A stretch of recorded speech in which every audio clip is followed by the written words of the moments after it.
Well, alright, so what exactly is a movie Easter egg? Technically speaking, an Easter egg should be an object hidden in a scene. However, the idea has evolved and Easter eggs now include not only hidden objects, but also cameos or even lines of dialogue. Let's take a look at some of the best Easter eggs in movies.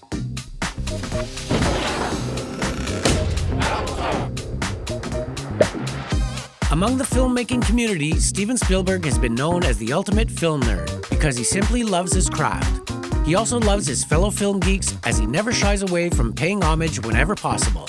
At the beginning of Indiana Jones and the Temple of Doom, when Indy is trying to escape Chinese mobsters who are after his life, he leaves the club Obi-Wan. Now, to those of you who don't get the reference, it's just an aptly named Chinese establishment. In reality, it's a friendly nod to George Lucas. The in-joke is that in Star Wars, Obi-Wan is the name of a major character played by Sir Alec Guinness. But the name does have a Chinese ring to it, doesn't it? Anyway, the reference fit perfectly into the movie, winking back at the Star Wars fans as well as giving a nod to Lucas. But this is not the only entry to our Lucas-Spielberg homage section, as the two are great examples of Easter egging back and forth. Although this one belongs more in the best cameos category, it can still be considered an Easter egg, because not many young moviegoers were expected to get the joke. Quentin Tarantino is the ultimate cinema nerd, and his knowledge of films is almost unmatched, which is why he simply had to include Franco Nero in this scene of Django Unchained. Franco Nero is a well-known figure in international cinema with a career spanning 5 decades. He played many iconic characters, including the famous Django in the eponymous 1966 movie. He's the original Django. Now, when he asks Jamie Foxx about his name, Foxx replies, Django, the D is silent. To which Nero replies, I know. This is a clear throwback to Nero's iconic character from his heyday, and a great homage by Tarantino to one of his movie heroes. I'm sure not many of you noticed the Janitor in Scream, the iconic horror movie of the 90s directed by Wes Craven. Wes Craven was a master of the horror genre, with films such as The Last House on the Left, The Hills Have Eyes, and A Nightmare on Elm Street, with the latter establishing Freddy Krueger as one of the best horror villains of all time. In one of the scenes from Scream, the janitor is actually played by the director himself. What is even better is that he is dressed as Freddy Krueger, in his exact sweater and hat. Does this Easter egg suggest that Freddy Krueger is still alive and kicking, stalking the innocent high school students while preparing to enter their dreams? Or simply a reflection on Wes Craven's film career? All in all, a nice little touch by a solid director.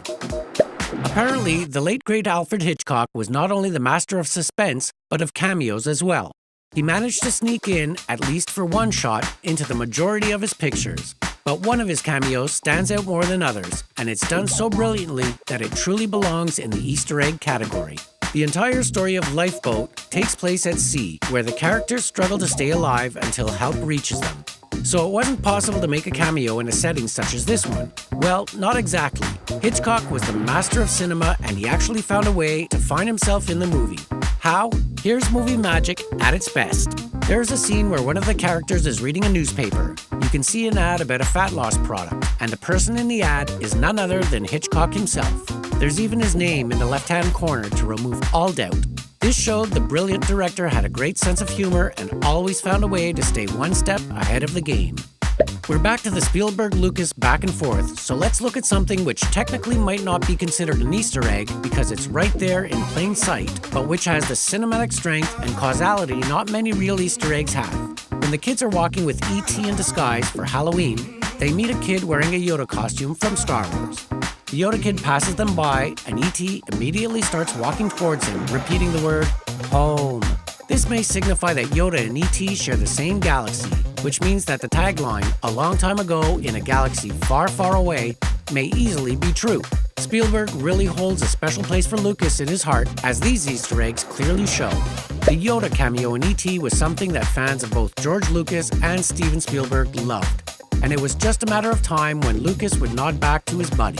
Everyone was expecting it, and it simply had to happen.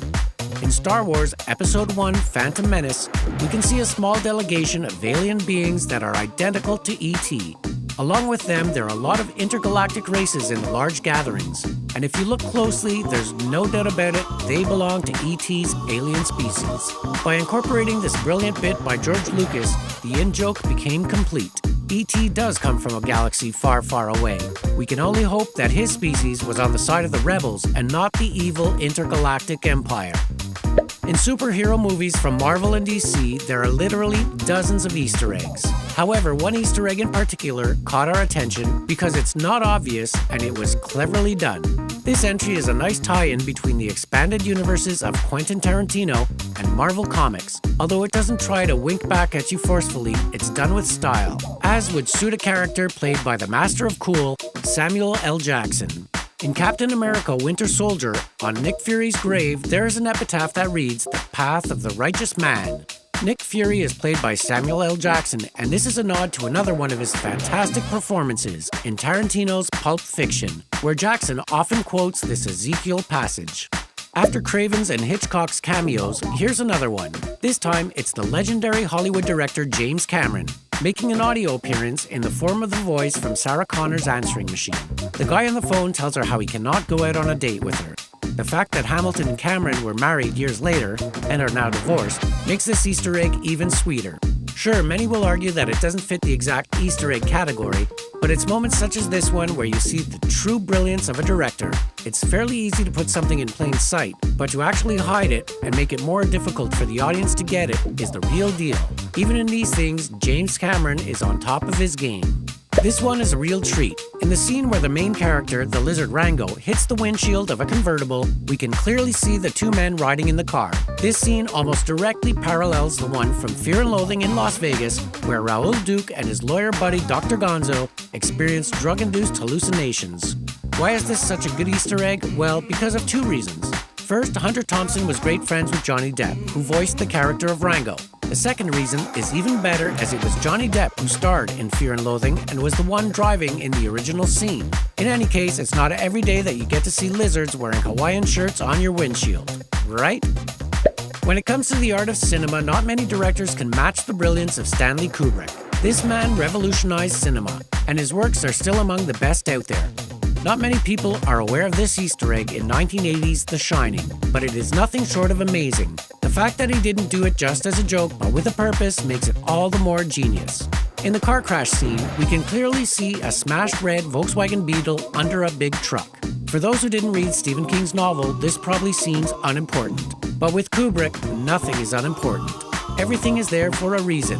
In King's novel, the character of Jack Torrance drives a red Beetle, but in Kubrick's film, Jack Torrance, played by Jack Nicholson, drives a yellow one. Coincidence? Most probably not. By changing the color of Torrance's vehicle and crashing the red Beetle, Stanley Kubrick covertly dismissed Stephen King's story in favor of his own adaptation.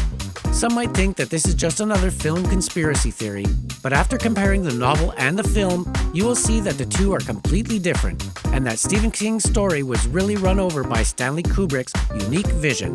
Just as the red Beetle got smashed by that big truck, this really is one of cinema's most brilliant Easter eggs. Well, that's it for now, so please subscribe to our channel